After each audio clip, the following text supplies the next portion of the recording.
En este preciso instante, suspendida en el vacío gélido y absoluto que separa nuestro mundo de su satélite natural, una cápsula de 10 toneladas de aleaciones de vanguardia y sueños humanos se precipita hacia la Tierra, a una velocidad que desafía la comprensión biológica. A casi 40.000 kilómetros por hora, la nave Orion no es solo un vehículo, es un proyectil lanzado desde las profundidades del espacio profundo con una trayectoria que debe ser perfecta hasta el milímetro. El silencio que rodea a la estructura es engañoso, una calma gélida que está a punto de ser desgarrada por una pared de fuego tan intensa que solo puede compararse con la superficie de una estrella. La misión Artemis II ha completado su histórico periplo alrededor de la Luna, pero para los 4 astronautas a bordo, la verdadera prueba de supervivencia no fue el lanzamiento ni la órbita alrededor de la cara oculta del satélite. La verdadera prueba comienza ahora. Lo que la tripulación está a punto de enfrentar en la reentrada atmosférica es un evento de una violencia tan extrema y una imprevisibilidad tan latente que convierte este viaje de regreso en el capítulo más letal de toda la historia de la exploración espacial moderna. Las celebraciones que marcaron el despegue aquel 1 de abril, con el rugido de los motores del SLS iluminando el cielo de Florida, han quedado atrás, perdidas en el eco del tiempo y la distancia. Tras poco más de una semana habitando el vacío, flotando en la microgravedad y observando la magnificencia desolada de los cráteres lunares, la cápsula Orion se encuentra ahora atrapada en el abrazo invisible, pero implacable, de la gravedad terrestre. Ya no hay motores encendidos que dicten el rumbo. Ahora, la física es la única soberana. La velocidad aumenta con cada segundo que pasa, una aceleración constante que empuja a la nave hacia un choque inevitable contra la atmósfera de nuestro planeta. Esa capa de aire que nos da la vida se convertirá, en cuestión de minutos, en un muro de resistencia, capaz de desintegrar cualquier objeto que no respete sus leyes. Para sobrevivir, la misión debe navegar con éxito a través de 5 fases críticas, cada una de ellas con el potencial de sellar el destino de la tripulación en un parpadeo de plasma y metal. El primer gran desafío es lo que los ingenieros llaman el mergullo kamikaze, o de forma más técnica, la entrada de salto o skip entry. Regresar de la Luna no es, bajo ninguna circunstancia, lo mismo que regresar de la Estación Espacial Internacional. Mientras que los astronautas que vuelven de la órbita baja terrestre lo hacen a unos 28.000 kilómetros por hora, la Orion golpeará la atmósfera a Mach 32, 32 veces la velocidad del sonido. A esta velocidad, la atmósfera no se comporta como un fluido, sino como un sólido. Para evitar ser aplastados por la desaceleración o incinerados instantáneamente, la Orion ejecutará una maniobra inédita en vuelos tripulados. Rebotará en la atmósfera. Como una piedra lanzada con destreza sobre la superficie de un lago tranquilo, la cápsula penetrará en las capas superiores del aire. Utilizará la sustentación para volver a salir brevemente al espacio y luego realizará la inmersión final. Esta técnica permite disipar la energía térmica y reducir las fuerzas G de manera gradual, pero conlleva un riesgo aterrador. Un ángulo de entrada demasiado agudo, y la nave se desintegrará por el estrés estructural y el calor. Un ángulo demasiado plano, y la cápsula rebotará hacia el espacio profundo para siempre, dejando a la tripulación a la deriva en una tumba de metal sin posibilidad de rescate. La precisión requerida es equivalente a intentar golpear el borde de una hoja de afeitar con una bala disparada desde 1 kilómetro de distancia. Si la maniobra de salto tiene éxito, la Orion se enfrentará inmediatamente a su segundo y más visceral enemigo, la barrera de fuego. El aire frente a la cápsula no tendrá tiempo de apartarse. Será comprimido con tal fuerza que sus moléculas se romperán, transformándose en un flujo de plasma incandescente. En el exterior de la nave, las temperaturas alcanzarán los 2800 grados Celsius, aproximadamente la mitad de la temperatura que reina en la superficie del Sol. En este punto, la supervivencia de los astronautas depende exclusivamente de un solo componente, el escudo térmico de Avcoat. La tensión en el centro de control en Houston es palpable, alimentada por los fantasmas de la misión Artemis 1. Durante aquel vuelo de prueba no tripulado, el material del escudo sufrió un desgaste irregular y desprendimientos de material que no estaban previstos en las simulaciones por computadora. Los ingenieros han trabajado sin descanso para comprender esas fracturas, pero la incertidumbre permanece. Ahora, con 4 vidas humanas en juego, ese escudo es la única capa de protección que impide que el interior de la cabina se convierta en un horno crematorio. Cada centímetro de ese material ablativo debe sacrificarse, quemándose y desprendiéndose para llevarse el calor consigo en una danza de autodestrucción controlada, que es lo único que separa la gloria de la tragedia. A medida que el plasma envuelve la cápsula, la misión entra en su fase más solitaria y angustiante, el silencio aterrorizante del bloqueo de comunicaciones. Este fenómeno, conocido como blackout, ocurre cuando la nube de gas supercalentado y cargado eléctricamente se vuelve tan densa que ninguna señal de radio puede atravesarla. Durante varios minutos, que para los familiares y los controladores de vuelo parecen eones, la Orion dejará de existir para el resto del mundo. No habrá telemetría, no habrá voces, no habrá confirmación de que la estructura sigue íntegra. Es un periodo de ceguera total, donde el destino de la misión se sella en un silencio absoluto. Dentro de la cápsula, los astronautas estarán rodeados por un resplandor naranja y cegador que se filtra por las ventanillas, mientras escuchan el rugido ensordecedor del aire desgarrándose a su alrededor. En la Tierra, solo queda esperar, mirando fijamente las pantallas vacías, rezando para que la ingeniería sea más fuerte que la fricción. Pero el tormento no es solo térmico o comunicativo, es profundamente físico. Tras días de flotar en la ingravidez, donde los músculos se relajan y los fluidos corporales se redistribuyen, la reentrada golpea a la tripulación con una fuerza de desaceleración brutal. De repente, el cuerpo de un astronauta que pesaba 0 pasará a pesar 5 o 6 veces su peso normal. Cada movimiento de la mano se vuelve una tarea hercúlea. Cada respiración requiere un esfuerzo consciente, mientras el pecho es presionado contra el asiento por una mano invisible de hierro. La cápsula vibrará con una violencia tal que los instrumentos de a bordo se volverán borrosos ante los ojos de los pilotos. Los asientos con absorción de choque, diseñados para mitigar este impacto, serán puestos a prueba hasta su límite elástico. La integridad estructural del vehículo es cuestionada en cada segundo de esta desaceleración violenta, donde un solo remache defectuoso o una costura de soldadura fatigada podrían significar el fin.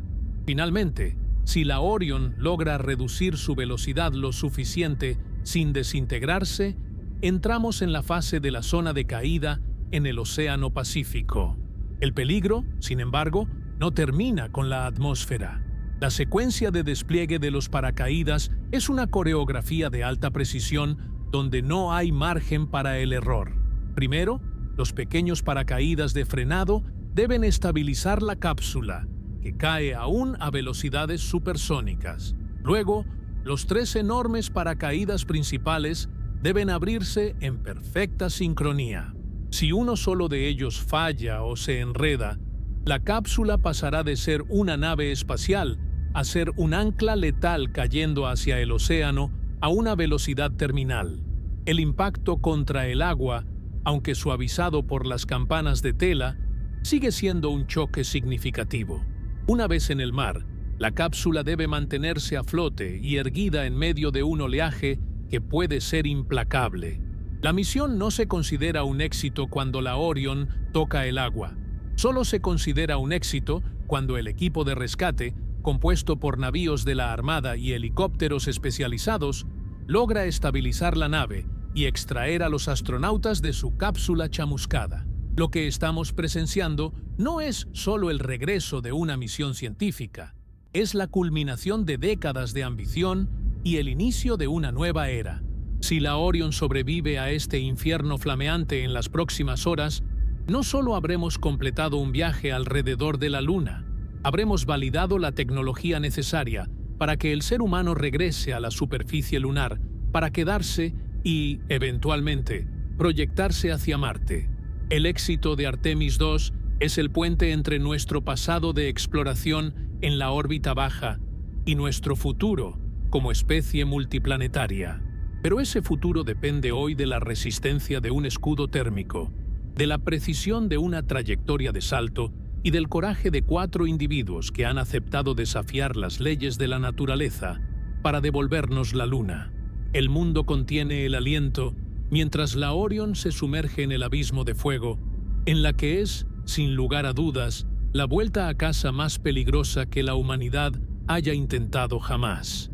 En este preciso instante, suspendida en el vacío gélido y absoluto que separa nuestro mundo de su satélite natural, una cápsula de 10 toneladas de aleaciones de vanguardia, titanio y sueños humanos, se precipita hacia la Tierra a una velocidad que desafía la comprensión biológica. Imagine un objeto del tamaño de una habitación pequeña, cargado con 4 vidas humanas, moviéndose a casi 11 kilómetros por segundo. A esa velocidad, la distancia entre Nueva York y Londres se cubriría en menos de 8 minutos. El silencio que rodea a la estructura de la nave Orion es engañoso. Es una calma gélida y sepulcral que oculta una energía cinética tan vasta que, si se liberara de golpe, equivaldría a la explosión de varias toneladas de TNT. Este proyectil humano está a punto de encontrarse con el abrazo de la atmósfera terrestre, y ese encuentro no será amable. El vacío del espacio profundo, ese reino de la nada donde la Orion ha navegado durante los últimos días, está a punto de ser desgarrado por una pared de fuego tan intensa que solo puede compararse con el plasma que ruge en la superficie de una estrella. La misión Artemis II ha cumplido con éxito su histórica danza alrededor de la Luna. Los astronautas han visto lo que pocos ojos humanos han contemplado: la cara oculta del satélite, ese territorio torturado por cráteres que nunca mira hacia nuestro hogar. Han sentido la soledad más profunda que un ser vivo puede experimentar al estar a cientos de miles de kilómetros de cualquier otro rastro de vida. Pero la verdadera prueba de supervivencia no fue el estruendoso lanzamiento desde la plataforma 39B en Florida, ni fue la inserción orbital lunar. La parte más letal de toda la historia espacial comienza justo ahora. Lo que la tripulación está a punto de enfrentar en la reentrada atmosférica es un evento de una violencia tan extrema, tan caótica y tan dependiente de una precisión matemática absoluta, que convierte el viaje de ida en un paseo tranquilo. En el espacio, el error puede significar una deriva eterna. En la reentrada, el error significa la vaporización instantánea. Para entender la magnitud de lo que está en juego, debemos retroceder al principio de esta odisea.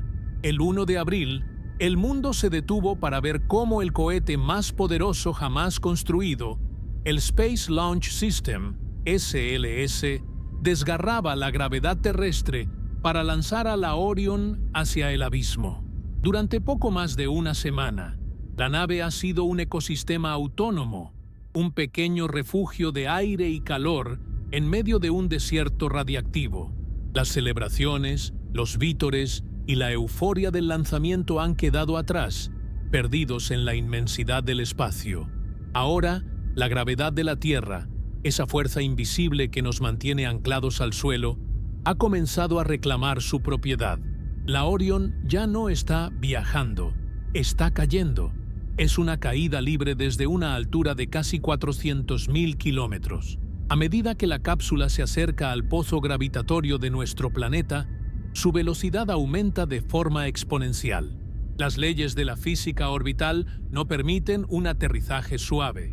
No hay frenos en el espacio, no hay paracaídas que funcionen en el vacío y no hay motores con suficiente combustible para frenar una masa de 10 toneladas que viaja a Mach 32. La física, en su forma más pura e implacable, dicta ahora las reglas del juego. La transición de exploradores a náufragos del aire es inminente. Los astronautas a bordo saben que su regreso seguro depende de una secuencia de eventos que deben ejecutarse con una precisión de milisegundos. Se enfrentan a 5 fases críticas, cada una diseñada para matar si no se respeta. Pero antes de entrar en la tormenta de fuego, debemos comprender el primer y más audaz de los desafíos: el mergullo kamikaze, la maniobra que define el destino de la Artemis II. Regresar de la Luna es un orden de magnitud más peligroso que regresar de la Estación Espacial Internacional, ISS. Cuando un astronauta regresa de la ISS, lo hace desde una órbita baja, a unos 28.000 kilómetros por hora. Es rápido, sí, pero la energía que debe disipar es manejable. Sin embargo, la Orion viene del espacio profundo. Al golpear la atmósfera a Mach 32 veces la velocidad del sonido, la energía cinética que porta la nave es astronómica. Para la Orion, la atmósfera de la Tierra no se siente como aire, se siente como una pared de ladrillos. Si la nave intentara atravesar esa pared de un solo golpe, la desaceleración sería tan violenta que los órganos internos de los astronautas se desgarrarían contra sus propias cajas torácicas, y el calor generado derretiría incluso los materiales más resistentes conocidos por el hombre. Aquí es donde entra en juego la maniobra más sofisticada y arriesgada de la ingeniería aeroespacial moderna, el skip entry, o entrada de salto. Imaginen que están frente a un lago perfectamente calmo y tienen una piedra plana en la mano. Si lanzan la piedra con el ángulo correcto, la piedra no se hundirá de inmediato. Golpeará la superficie, rebotará hacia el aire, perderá parte de su velocidad y luego volverá a caer de forma más suave. La NASA ha decidido que la Orion debe hacer exactamente lo mismo con la atmósfera de la Tierra. La cápsula golpeará las capas superiores de la atmósfera, a unos 60 kilómetros de altura, donde el aire es lo suficientemente denso para generar sustentación, pero no tanto como para incinerar la nave al instante. En ese punto, la Orion utilizará su forma aerodinámica, un cono truncado que genera una pequeña cantidad de fuerza de elevación para rebotar. Este pulo do sapo, como se le llama coloquialmente, es una danza con la muerte. La cápsula entrará en la atmósfera, experimentará una primera oleada de calor y presión, y luego volverá a subir, saliendo brevemente de nuevo al vacío del espacio. ¿Por qué hacer algo tan contraintuitivo? La razón es doble. Primero, permite que la nave disipe una cantidad masiva de energía y calor en 2 etapas, en lugar de una sola inmolación masiva. Segundo, permite a la NASA elegir con precisión quirúrgica dónde caerá la cápsula. Al saltar sobre la atmósfera, la Orion puede volar miles de kilómetros adicionales, cruzando continentes y océanos hasta alcanzar el punto exacto de recuperación en el Océano Pacífico, cerca de las costas de San Diego. Sin embargo, la belleza matemática del skip entry oculta una fragilidad aterradora. El ángulo de entrada, conocido como el corredor de entrada, es increíblemente estrecho. Si la Orion golpea la atmósfera con un ángulo demasiado pronunciado, aunque sea por una fracción de grado, la presión hidrodinámica destrozará la estructura y la nave se convertirá en una bola de fuego antes de que nadie pueda parpadear. Si, por el contrario, el ángulo es demasiado plano, la cápsula rebotará como una pelota de goma en el pavimento y será lanzada de vuelta al espacio profundo. Pero esta vez, no tendría suficiente combustible ni energía para regresar. Los astronautas quedarían atrapados en una órbita elíptica muerta, condenados a vagar hasta que su oxígeno se agote. convirtiéndose en un mausoleo eterno que orbita la Tierra, pero que nunca podrá tocarla. La complejidad técnica para evitar estos dos destinos es abrumadora. Las computadoras de a bordo de la Orion deben realizar miles de cálculos por segundo, ajustando el centro de gravedad de la nave, moviendo el combustible en los tanques internos para cambiar ligeramente la inclinación de la cápsula. Cada pequeño ajuste cambia la forma en que el aire fluye alrededor del escudo térmico, permitiendo que la nave navegue en un medio que es mitad gas y mitad plasma ardiente. Es un vuelo a ciegas, guiado por sensores que deben soportar condiciones que ningún otro vehículo construido por el hombre ha sobrevivido antes. Mientras la Orion se prepara para este primer contacto, la física de fluidos nos cuenta una historia de terror a escala molecular. A Mach 32, las moléculas de nitrógeno y oxígeno en el camino de la cápsula no tienen tiempo de apartarse. No fluyen alrededor de la nave como el aire fluye alrededor de un coche en la autopista. En su lugar, estas moléculas son golpeadas con tanta fuerza que sus enlaces químicos se rompen. Se transforman de un gas inofensivo en un estado de la materia violento y excitado, el plasma. Este plasma es una sopa de partículas cargadas eléctricamente que brilla con un color blanco azulado cegador. La temperatura en la zona de choque, apenas a unos centímetros del escudo de la nave, se eleva instantáneamente a miles de grados. Para los astronautas dentro de la cabina, este es el momento de la verdad. Aunque todavía están en la fase de salto, el ruido comenzará a filtrarse. No es un silbido, es un rugido gutural. Un lamento de la naturaleza que protesta contra la intrusión de este objeto extraño que desafía sus límites. La Orion, una maravilla de la tecnología de $20.000 millones, se reduce en este momento a un simple escudo contra el olvido. La estructura debe soportar no solo el calor, sino una presión dinámica que intenta aplastar las paredes de la cápsula como si fuera una lata de refresco bajo la rueda de un camión. Este primer salto es solo el preludio.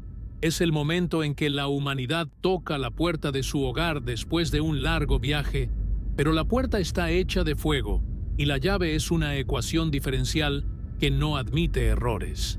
La tensión en el control de la misión en Houston es un silencio denso, un vacío de palabras donde cada ingeniero sabe que, en este punto, la suerte está echada.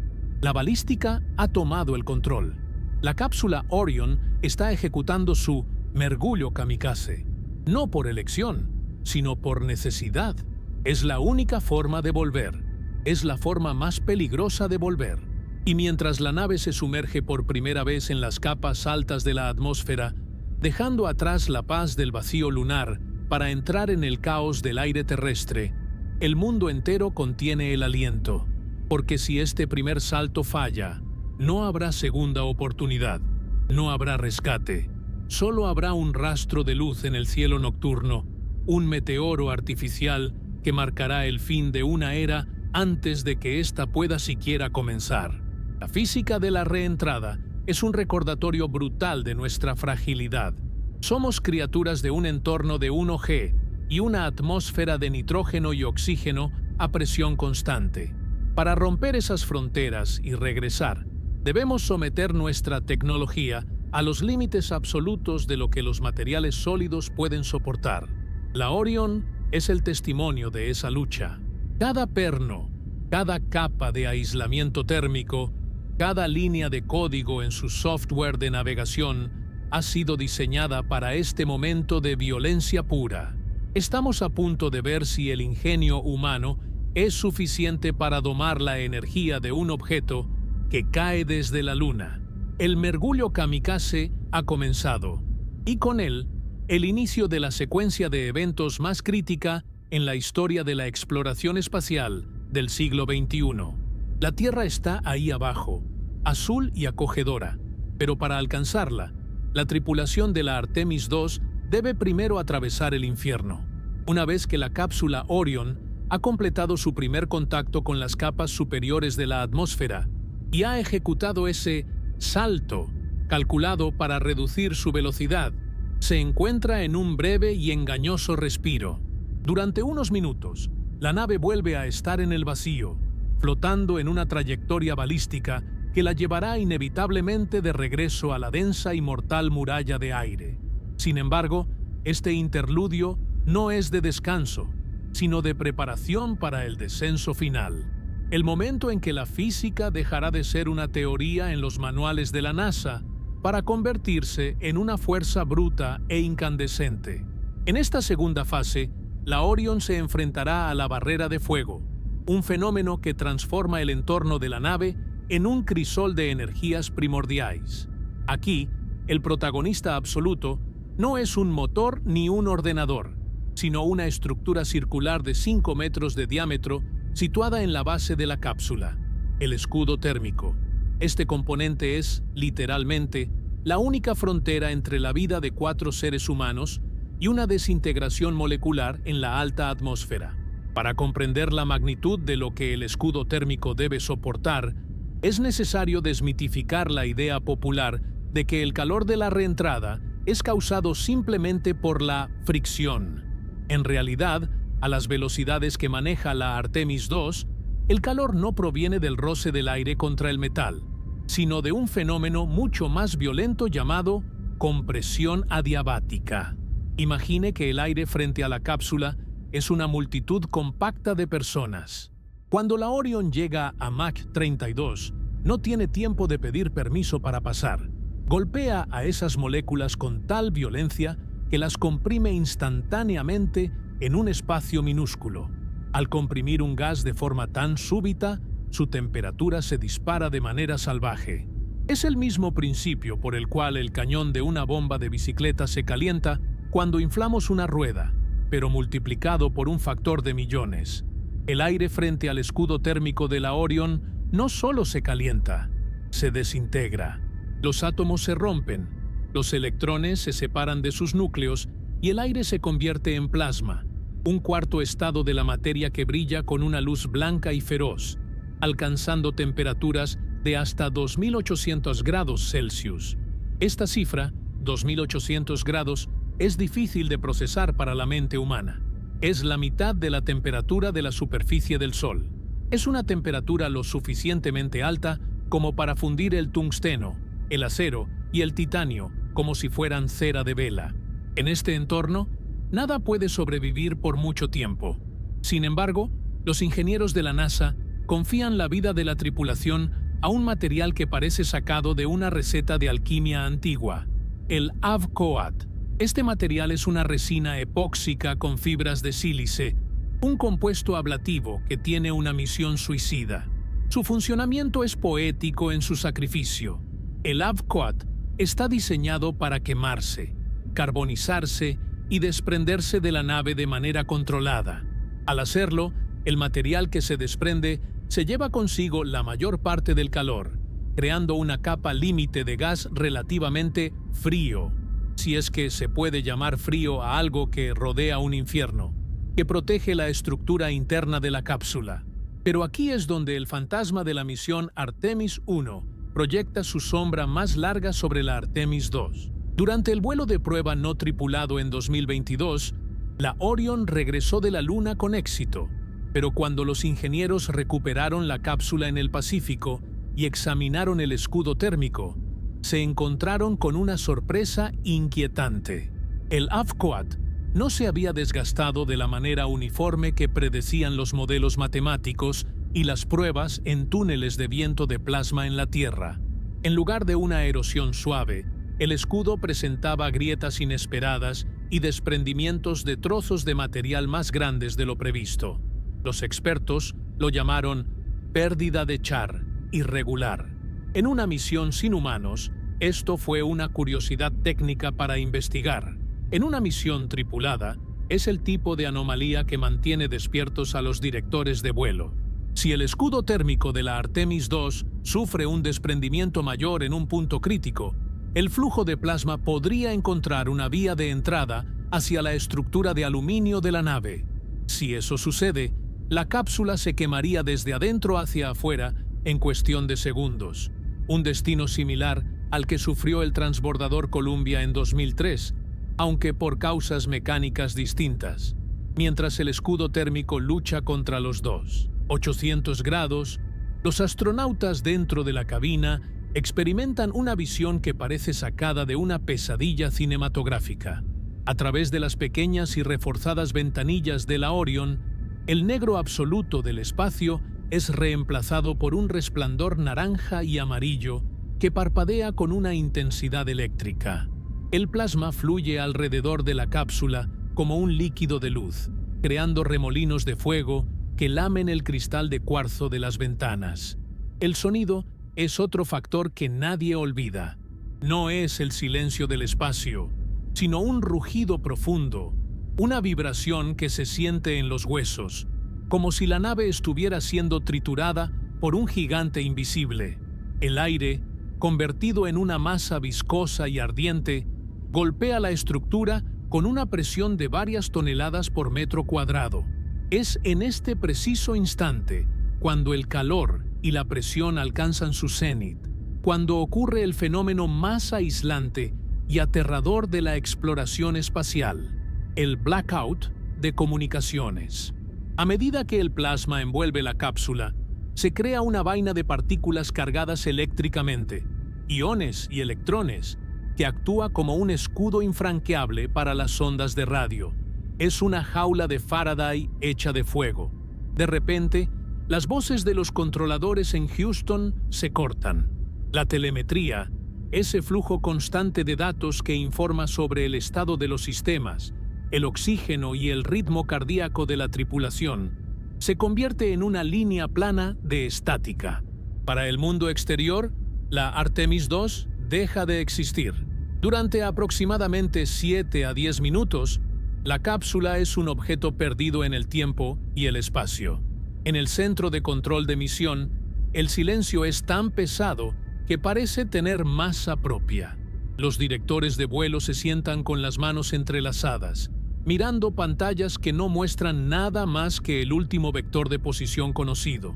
No hay nada que nadie en la Tierra pueda hacer para ayudar a los 4 astronautas. Si un sistema falla, si el escudo se rompe, si un incendio se desata en la cabina, ellos están solos. Es la soledad más absoluta que un ser humano puede conocer. Estar a solo 50 kilómetros de su hogar, pero separado por una barrera física que impide incluso que un grito de auxilio viaje a la velocidad de la luz. Este silencio no es solo tecnológico, es psicológico. Los astronautas saben que están en el punto de no retorno. Han practicado este momento miles de veces en simuladores, pero el simulador no puede replicar el olor a ozono, el calor que empieza a filtrarse sutilmente por las paredes de la cabina, a pesar del aislamiento, ni la sensación de que están montados en una bala que se está deshaciendo por fuera. El tiempo se dilata. Cada segundo del apagón de radio se siente como una hora. En la Tierra, las familias de los astronautas aguardan en una sala privada, sabiendo que esos minutos decidirán si volverán a abrazar a sus seres queridos o si su único recuerdo será una estela de humo en el cielo del Pacífico. La ciencia detrás del blackout es fascinante y cruel. Las ondas de radio necesitan electrones libres para propagarse, pero cuando la densidad de electrones en el plasma que rodea la nave es demasiado alta, las ondas simplemente rebotan o son absorbidas. Es como intentar hablar a través de una pared de plomo fundido. La NASA ha intentado mitigar esto usando satélites de seguimiento en órbitas más altas para intentar captar señales que escapen por la estela de la cápsula, donde el plasma es menos denso, pero la física es terca. En la reentrada de la Orion, debido a su ángulo y velocidad desde la Luna, el blackout es más persistente y profundo que en las misiones que regresan de la ISS. Finalmente, el calor extremo comienza a ceder a medida que la cápsula desciende a capas más densas pero más lentas de la atmósfera. La energía cinética se ha transformado en calor y se ha disipado en la atmósfera terrestre, dejando una cicatriz de aire ionizado que se extiende por cientos de kilómetros detrás de la nave. La temperatura del escudo térmico empieza a bajar de sus picos solares y el plasma comienza a disiparse, volviéndose menos opaco. Es el momento de la adquisición de señal. En Houston, un operador de comunicaciones, el Capcom, llama repetidamente: Orion, Houston, ¿me reciben? Al principio, solo hay ruido blanco. Luego, quizás un chasquido. Y finalmente, una voz humana, distorsionada por la estática pero inconfundible, responde desde el corazón de la tormenta. Ese momento de recuperación del contacto es el primer gran suspiro de alivio, pero no significa que el peligro haya pasado. La cápsula ha sobrevivido al fuego, pero ahora debe sobrevivir a la Tierra misma. El escudo térmico ha cumplido su función suicida. Ha quedado carbonizado, reducido en grosor, una reliquia negra y humeante de lo que antes fue una obra maestra de la ingeniería blanca y pulcra. Pero mientras la Orion emerge de su capullo de plasma, se enfrenta a un nuevo enemigo, la gravedad que ahora tira de ella con una fuerza renovada y una atmósfera que, aunque ya no la incendia, se prepara para sacudirla con una violencia mecánica que pondrá a prueba la resistencia física de cada hueso en el cuerpo de los astronautas. La barrera de fuego ha quedado atrás, pero la fuerza esmagadora de la desaceleración apenas está comenzando a mostrar sus dientes. A medida que el resplandor del plasma comienza a desvanecerse y el contacto por radio se restablece entrecortadamente, los 4 astronautas de la misión Artemis II podrían verse tentados a pensar que lo peor ha pasado. Sin embargo, el infierno térmico es sustituido inmediatamente por un tormento mecánico de proporciones épicas. Tras sobrevivir a la barrera de fuego, la cápsula Orion entra en la fase de la fuerza esmagadora, un periodo donde la física de la desaceleración y la fisiología humana colisionan en un desafío que pondrá a prueba la integridad de cada hueso, músculo y componente electrónico a bordo. Si el escudo térmico fue la salvación contra la incineración, los sistemas de absorción de energía y la resistencia biológica de la tripulación son ahora los únicos baluartes contra una destrucción por impacto cinético. Para comprender el trauma físico que aguarda a la tripulación, primero debemos analizar el estado de sus cuerpos en el momento de la reentrada. Durante los últimos 10 días, los astronautas han vivido en un entorno de microgravedad. En el espacio, el cuerpo humano experimenta una metamorfosis silenciosa y traicionera. Sin el peso constante de la gravedad terrestre, los fluidos corporales, la sangre y el plasma se desplazan desde las extremidades inferiores hacia el torso y la cabeza, creando lo que los médicos espaciales llaman el síndrome de la cara hinchada y piernas de pájaro. El corazón, al no tener que bombear sangre contra la gravedad, se vuelve ligeramente más perezoso y puede reducir su tamaño. Los músculos de la espalda y las piernas, que en la Tierra nos mantienen erguidos, comienzan a atrofiarse casi de inmediato. Incluso la densidad ósea empieza a declinar.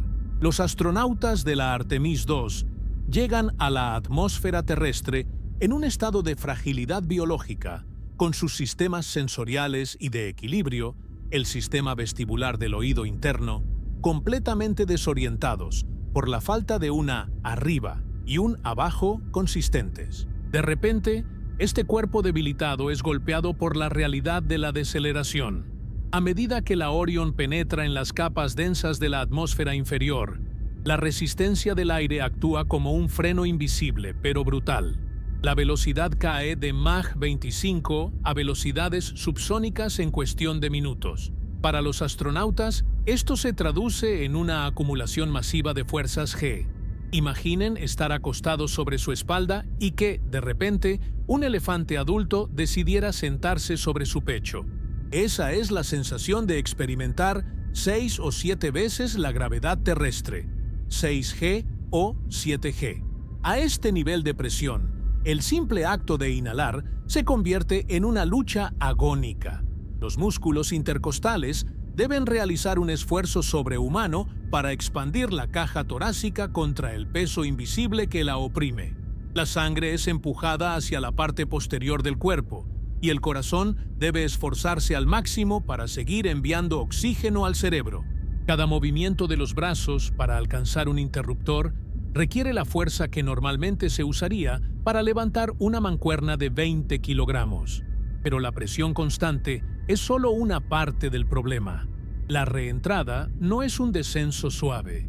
Es una caída turbulenta a través de una atmósfera que se comporta como un fluido denso y caótico.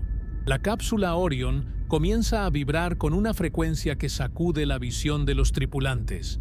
Es una vibración tan intensa que los indicadores en las pantallas de cristal líquido pueden volverse borrosos ante los ojos de los astronautas, dificultando la lectura de datos críticos en el momento más vulnerable del vuelo.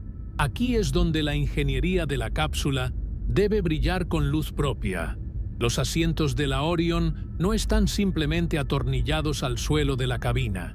Son obras maestras de la ingeniería de absorción de impactos, montados sobre un sistema de atenuación que utiliza puntales hidráulicos y materiales compuestos para filtrar las vibraciones más destructivas y suavizar los picos de carga. Si estos sistemas fallaran, la vibración armónica podría alcanzar frecuencias capaces de causar desprendimientos de retina o conmociones cerebrales internas sin que la nave sufriera un solo rasguño exterior. Mientras la tripulación lucha contra la gravedad y la vibración, la Orion se prepara para su siguiente acto de supervivencia: la transición de un proyectil supersónico a un vehículo de descenso estable. A unos 25.000 pies de altura, cerca de 7.600 metros, la cápsula viaja todavía a una velocidad que destrozaría cualquier paracaídas convencional. Para resolver esto, la NASA emplea una secuencia pirotécnica de una precisión aterradora. Primero, se disparan los morteros que lanzan las cubiertas del compartimento de paracaídas. Inmediatamente después, se despliegan los 2 paracaídas de frenado o drogue chutes. Estas son pequeñas campanas de tela ultrarresistente, diseñadas no para detener la nave, sino para estabilizarla y reducir su velocidad lo suficiente como para que los paracaídas principales no se desgarren al abrirse. El despliegue de los paracaídas de frenado provoca un sacudón violento, un latigazo que arroja a los astronautas contra sus arneses de 5 puntos, recordándoles que la lucha contra la inercia está lejos de terminar. La secuencia de paracaídas es una coreografía de 11 campanas diferentes que deben funcionar en un orden exacto. Tras los paracaídas de frenado, llega el momento de los 3 paracaídas de piloto, que a su vez extraen a los 3 paracaídas principales. Estos últimos son colosos de tela de nylon y Kevlar que, una vez inflados por completo, cubren un área equivalente a un campo de fútbol. Ver estos paracaídas abrirse es, para los observadores en tierra y para la tripulación, el espectáculo más hermoso del mundo. Pero para los ingenieros es un momento de tensión máxima. Cada una de las miles de líneas de suspensión debe soportar tensiones de toneladas. El sistema está diseñado con redundancia. La Orion puede aterrizar de forma segura con solo 2 de sus 3 paracaídas principales. Pero si 2 fallaran, el impacto contra el océano sería fatal. A medida que la cápsula desciende bajo sus 3 cúpulas blancas y naranjas, la velocidad de caída se estabiliza en unos 30 kilómetros por hora. Pero el peligro no ha terminado. Se ha transformado. Ahora, el enemigo es el Océano Pacífico. La Orion no aterriza en una pista de aterrizaje.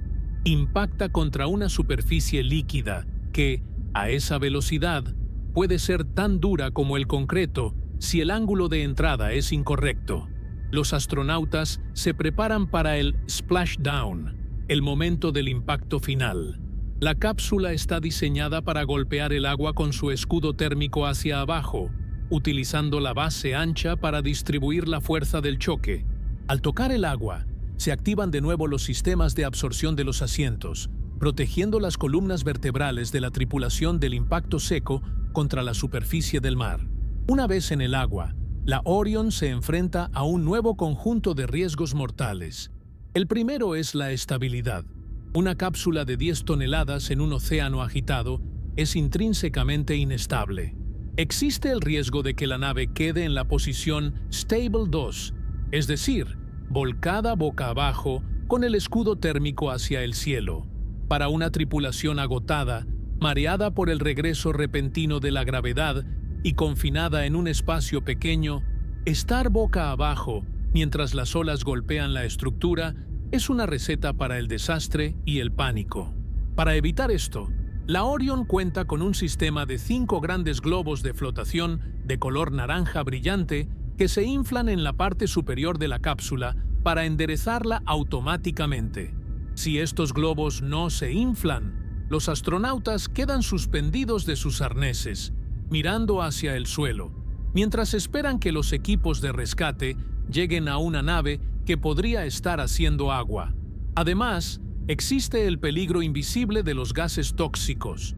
La Orion utiliza propelentes químicos altamente corrosivos y venenosos, como la hidracina, para sus motores de control de actitud. Durante la reentrada y el impacto, es posible que se produzcan pequeñas fugas o que vapores residuales rodeen la cápsula.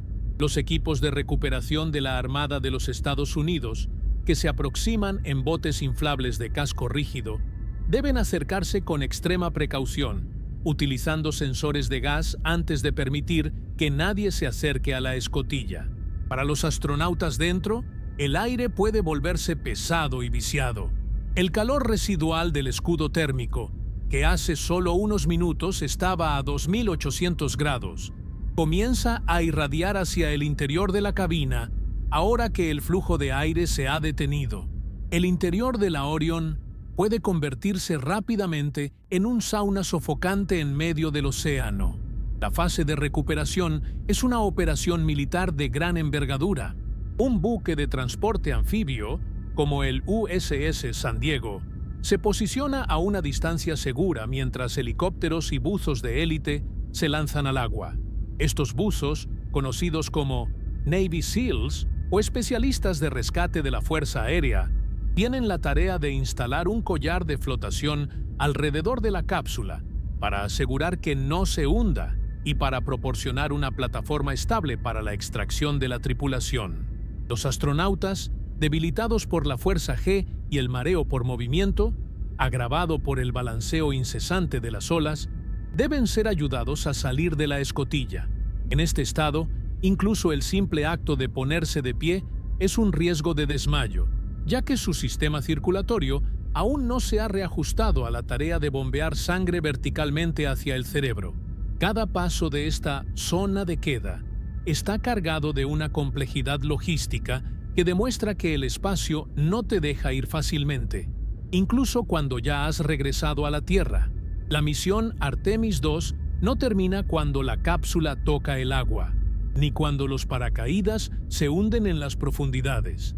Termina cuando el último astronauta es izado de forma segura a la cubierta del barco de rescate y la cápsula Orion es remolcada hacia el interior del buque. Solo entonces, cuando el metal chamuscado de la nave descansa sobre una superficie sólida y el aire fresco del océano llena los pulmones de la tripulación, la humanidad puede decir que ha conquistado el regreso más peligroso de su historia. Este proceso final es el recordatorio de que somos intrusos en el cosmos y que cada regreso exitoso es un triunfo de la voluntad humana sobre las leyes más implacables de la naturaleza. Mientras la cápsula Orion atraviesa las capas medias de la atmósfera, habiendo sobrevivido al pico de calor y recuperado el contacto con el centro de control, se adentra en una fase que a menudo se ignora en las crónicas simplistas, pero que para los ingenieros de la NASA es un campo de batalla de fuerzas invisibles: la integridad estructural y el equilibrio de sistemas en condiciones de estrés extremo. En este punto de la narrativa, debemos alejarnos momentáneamente del fuego exterior para observar las entrañas de la máquina, ese caparazón de aleación de aluminio y litio que alberga la vida. Porque, aunque el escudo térmico ha cumplido su función primordial, el resto de la nave está siendo sometido a una tortura mecánica que busca cualquier debilidad, cualquier microfisura, cualquier error en una soldadura para convertir un éxito parcial en una catástrofe total. La Orion no es solo un vehículo. Es un organismo cibernético compuesto por más de 2 millones de líneas de código y miles de kilómetros de cables, que ahora deben operar mientras la nave es sacudida como un juguete en manos de un gigante enfurecido. Para entender la magnitud de la resistencia mecánica requerida, hay que visualizar la Orion no como una estructura estática, sino como un objeto dinámico que está luchando contra el aire. A medida que la densidad de la atmósfera aumenta, la presión dinámica, lo que los ingenieros llaman el Q dinámico, alcanza niveles asfixiantes. Es un momento de caos controlado donde la aerodinámica de la cápsula es puesta a prueba. La Orion no tiene alas. Es lo que se conoce como un cuerpo sustentador. Su forma cónica y el desplazamiento estratégico de su centro de gravedad le permiten generar una pequeña cantidad de fuerza de elevación, permitiéndole volar a través del aire denso para ajustar su trayectoria. Pero este vuelo es violento. La cápsula no corta el aire, lo aplasta, y en esa colisión constante, la estructura experimenta vibraciones armónicas que pueden desestabilizar los componentes electrónicos más sensibles. Imagine por un momento los ordenadores de a bordo. En el corazón de la Orion residen 2 computadoras de gestión de vuelo, cada una con 2 procesadores que funcionan en tándem, comparando sus resultados en microsegundos para detectar cualquier error causado por la radiación espacial o por el estrés mecánico. Durante la reentrada, estos cerebros electrónicos están procesando una avalancha de datos provenientes de las unidades de medición inercial, IMU. Estos sensores son los oídos internos de la nave. Detectan cada giro, cada inclinación y cada aceleración. Si una IMU fallara debido a la vibración extrema, la Orion perdería su sentido de la orientación. Y en la atmósfera superior, una pérdida de orientación significa que el escudo térmico dejaría de apuntar hacia el flujo de plasma. El resultado sería una exposición inmediata de las secciones desprotegidas de la cápsula, llevando a una desintegración estructural en menos de 5 segundos. Es una danza de precisión donde el hardware y el software deben ser uno solo, operando en un entorno donde la temperatura exterior es suficiente para vaporizar el hierro, mientras que a escasos centímetros, en el interior, los sistemas electrónicos deben mantenerse a una temperatura operativa estable. Pero hablemos del factor humano en esta etapa de fuerza esmagadora, porque el cuerpo de los astronautas es, en última instancia, el eslabón más blando de esta cadena tecnológica. Tras haber pasado días en la ingravidez, el sistema cardiovascular de los tripulantes es ineficiente. En la Tierra, la gravedad tira de la sangre hacia abajo y nuestras venas y corazón trabajan para empujarla de vuelta al cerebro. En el espacio, esa resistencia desaparece. El cuerpo, en su infinita capacidad de adaptación, decide que ya no necesita mantener ese tono vascular. Cuando la Orion comienza a desacelerar bruscamente, la gravedad regresa no como una vieja amiga, sino como un agresor. Las fuerzas G empujan la sangre de los astronautas hacia sus espaldas y hacia sus piernas. El riesgo de lo que los médicos llaman G-lock, pérdida de conciencia inducida por gravedad, es real. Los astronautas deben utilizar técnicas de respiración especiales, tensando los músculos de las piernas y el abdomen para forzar a la sangre a permanecer en la parte superior del cuerpo, asegurando que el cerebro reciba el oxígeno necesario para seguir operando los controles manuales si el sistema automático fallara. La psicología de este momento es igualmente fascinante y aterradora. Durante el vuelo de la Artemis 1, no había corazones latiendo dentro de la cápsula, solo maniquíes equipados con sensores.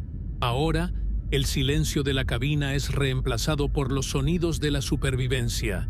El zumbido de los ventiladores del sistema de soporte vital, trabajando a máxima potencia para filtrar el dióxido de carbono y mantener la presión.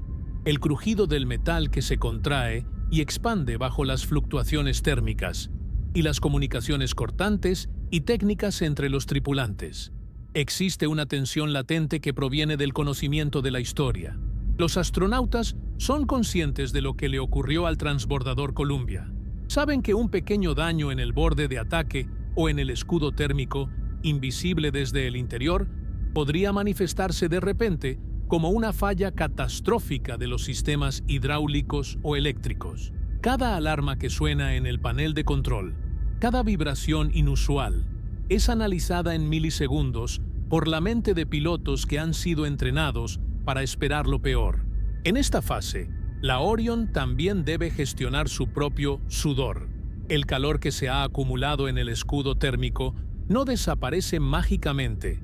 Comienza a filtrarse hacia la estructura interna a través de un proceso llamado soak-back térmico.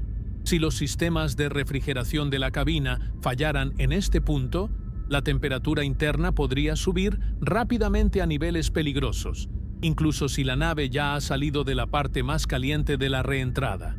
Los ingenieros de la NASA diseñaron la cápsula con capas de aislamiento multicapa y un sistema de bombeo de amoníaco y agua para disipar este calor residual. Pero todo esto depende de que las bombas y las tuberías hayan sobrevivido a las vibraciones de Mach 32. Es una carrera contra el tiempo. La nave debe enfriarse por dentro mientras sigue siendo golpeada por fuera. Mientras la cápsula desciende por debajo de los 100.000 pies, entra en el dominio de la aerodinámica convencional, pero con una masa que la hace caer como un yunque. Es aquí donde la secuencia de los paracaídas comienza su preparación silenciosa. Pero antes de que el primer paracaídas se despliegue, la Orion debe realizar una maniobra crítica: la expulsión de la cubierta de la bahía delantera. Esta estructura protege los paracaídas y los sensores de navegación durante el calor de la reentrada, pero ahora debe ser desechada. Se utilizan pernos explosivos, dispositivos pirotécnicos que deben detonar con una sincronización perfecta. Si la cubierta no se separa, los paracaídas no pueden salir. Si se separa de forma asimétrica, podría golpear la propia cápsula o los cables de suspensión de los paracaídas que están a punto de salir. Es otro momento de todo o nada, en una misión que parece estar compuesta exclusivamente por ellos. La complejidad de estos sistemas pirotécnicos es un legado de la era Apolo, pero mejorado con la fiabilidad del siglo XXI. Cada detonador tiene un respaldo, y cada cable tiene una ruta alternativa. Pero la física de una explosión controlada a velocidades supersónicas es intrínsecamente caótica. Los ingenieros han pasado años analizando los videos de la Artemis 1 para asegurarse de que la trayectoria de los escombros de la cubierta no represente una amenaza. La sombra de la misión anterior está siempre presente. Cada dato recopilado de aquel escudo térmico desgastado irregularmente ha servido para ajustar los algoritmos de esta misión. La Artemis 2 no es solo un viaje de regreso, es una corrección en tiempo real de las lecciones aprendidas de forma dura. Hacia el final de esta etapa, la cápsula se encuentra en una zona de transición brutal. Ha pasado de la velocidad orbital a una velocidad donde el aire es su soporte, pero todavía se mueve lo suficientemente rápido como para que cualquier error de control resulte en un vuelco catastrófico. Los motores de control de actitud, RCS, pequeños propulsores que utilizan hidracina, disparan ráfagas cortas y violentas para mantener la cápsula con la base hacia abajo. El olor a químicos y el sonido de las válvulas abriéndose y cerrándose se suman al asalto sensorial dentro de la cabina. Para los astronautas, este es el momento en que el mundo vuelve a tener dimensiones. El horizonte comienza a verse no como una curvatura azul en el negro, sino como un paisaje real de nubes y océano. La realidad de la Tierra se impone sobre la abstracción del espacio. Esta fase de la fuerza esmagadora es el puente entre el fuego del cosmos y el agua de nuestro planeta. Es el momento en que la ingeniería humana demuestra si es capaz de domesticar fuerzas que son, por naturaleza, indomables. La Orión ha sido golpeada por el plasma, sacudida por la presión y aplastada por la gravedad.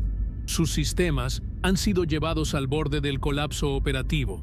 Y sin embargo, si todo ha funcionado según lo previsto, la nave emerge de este túnel de violencia lista para su acto final. El éxito aquí no se mide en kilómetros recorridos, sino en la integridad de un sello, en la continuidad de un circuito eléctrico y en la conciencia de 4 personas que, a pesar de estar siendo aplastadas contra sus asientos, mantienen la mirada fija en los instrumentos que les prometen que el Océano Pacífico está cada vez más cerca. La verdadera maestría de la Artemis II no está solo en llegar a la Luna, sino en tener la fuerza estructural y la sofisticación tecnológica para sobrevivir al violento abrazo de regreso de la Tierra. El escenario está listo para el despliegue de las campanas de tela, pero el trauma que la nave ha sufrido hasta este punto es una cicatriz que llevará consigo hasta el fondo del mar, un testimonio silencioso de la ferocidad de nuestro propio hogar. La cápsula Orion, ahora una cáscara ennegrecida y castigada por el fuego, desciende a través de las capas inferiores de la atmósfera terrestre, habiendo superado el asedio del plasma y la presión dinámica máxima.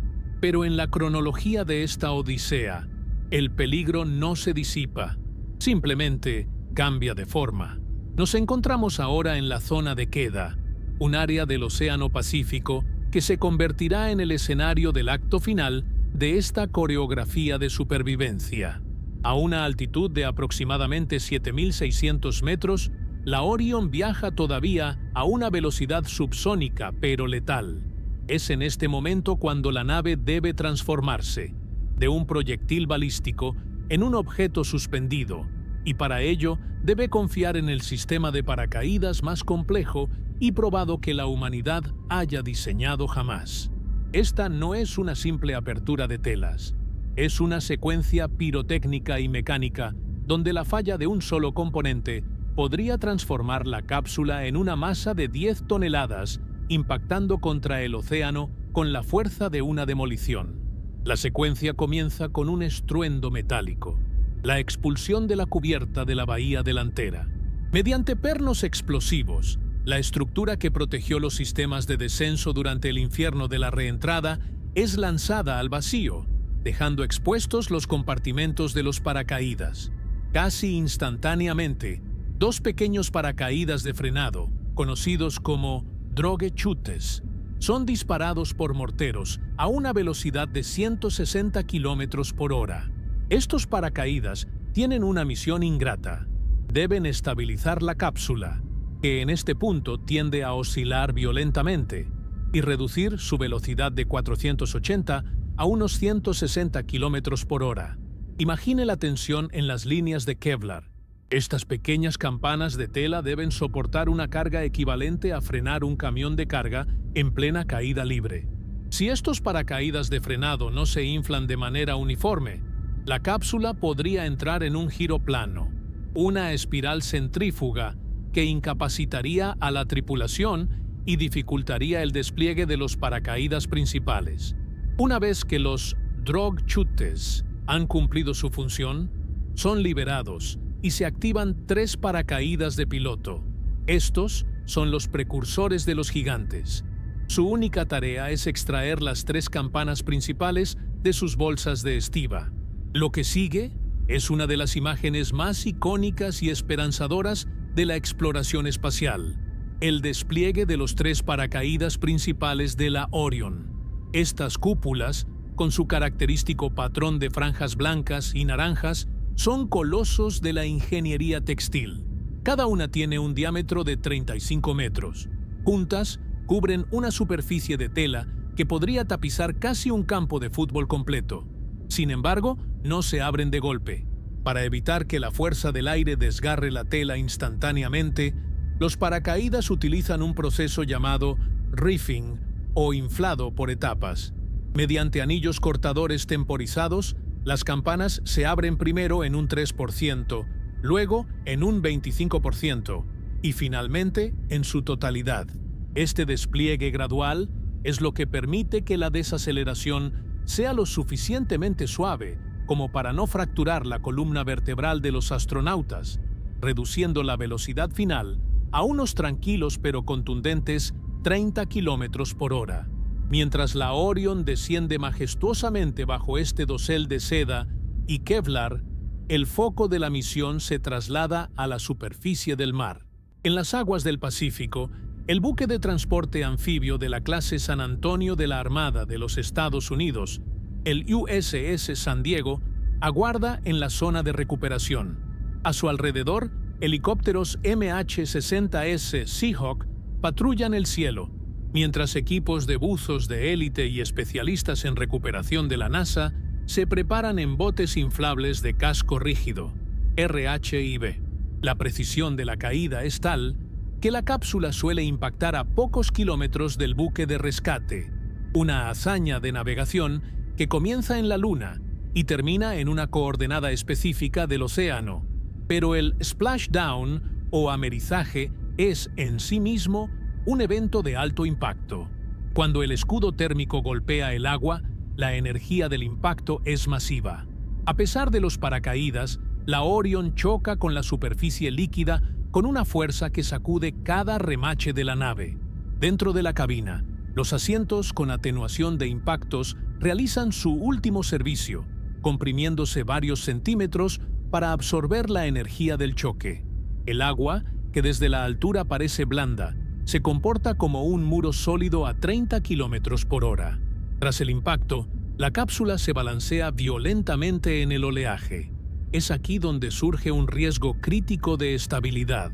Si la cápsula queda boca abajo en la posición conocida como Stable 2, el sistema de mitigación debe activarse de inmediato. 5 grandes globos de flotación de color naranja brillante se inflan en la parte superior para enderezar la nave. Estar boca abajo, mareados por el regreso de la gravedad y rodeados por el olor a ozono y químicos, es una prueba psicológica extrema para la tripulación que acaba de regresar del espacio profundo. El peligro final es invisible: los vapores tóxicos. La Orion utiliza hidracina y tetróxido de nitrógeno para sus propulsores de control. Si hubo alguna fuga durante la reentrada o el impacto, una nube de gas altamente corrosivo y venenoso podría rodear la cápsula. Los buzos de la Armada, antes de acercarse para ayudar a los astronautas, deben realizar lecturas de toxicidad con sensores especializados. Una vez que se confirma que el aire es seguro, se instala un collar de flotación, una plataforma inflable que estabiliza la Orion en medio del oleaje, permitiendo que la escotilla se abra finalmente al aire fresco del océano. La extracción de los astronautas es un proceso delicado. Tras 10 días en ingravidez, sus cuerpos están en un estado de desorientación profunda. Al intentar ponerse de pie, la sangre huye de sus cerebros hacia sus piernas, provocando mareos y posibles desmayos. Son ayudados a salir de la cápsula y trasladados en balsa hacia el buque de rescate, donde un equipo médico los espera para iniciar un protocolo de reaclimatación que durará semanas.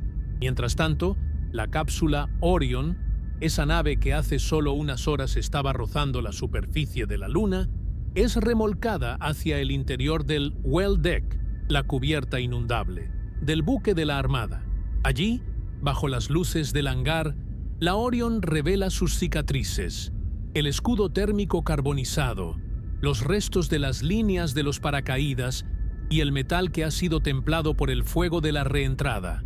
Con el cierre de la escotilla en el buque de rescate, no solo termina una misión, se consolida un legado que redefine nuestro lugar en el cosmos. Si la Orion ha sobrevivido a este infierno flameante, a la fuerza esmagadora de la gravedad y al impacto contra el océano, no hemos concluido simplemente un viaje de ida y vuelta a la Luna. Hemos validado la infraestructura tecnológica que servirá de puente para que la humanidad se convierta en una especie multiplanetaria. La Artemis II es el eslabón necesario entre la gloria romántica de las misiones Apolo y la realidad pragmática y sostenible de la colonización espacial del siglo XXI.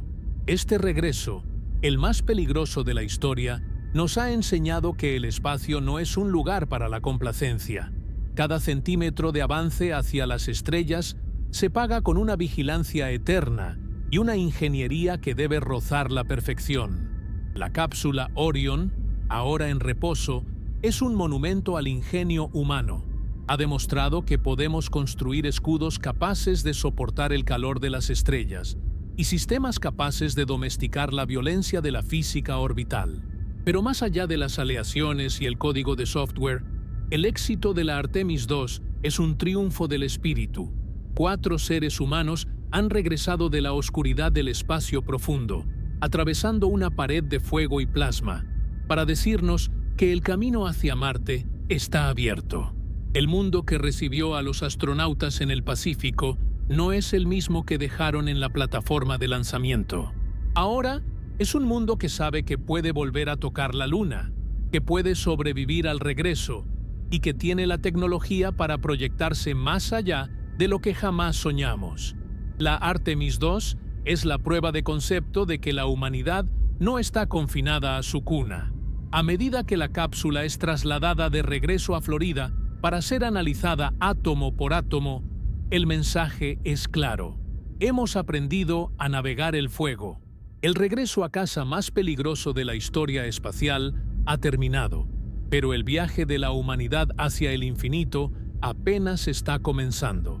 La Luna ya no es un destino final, es solo la primera parada en una travesía que nos llevará a los confines del sistema solar, impulsados por la misma valentía y la misma ciencia que hoy ha devuelto a casa a 4 exploradores sanos y salvos desde el abismo.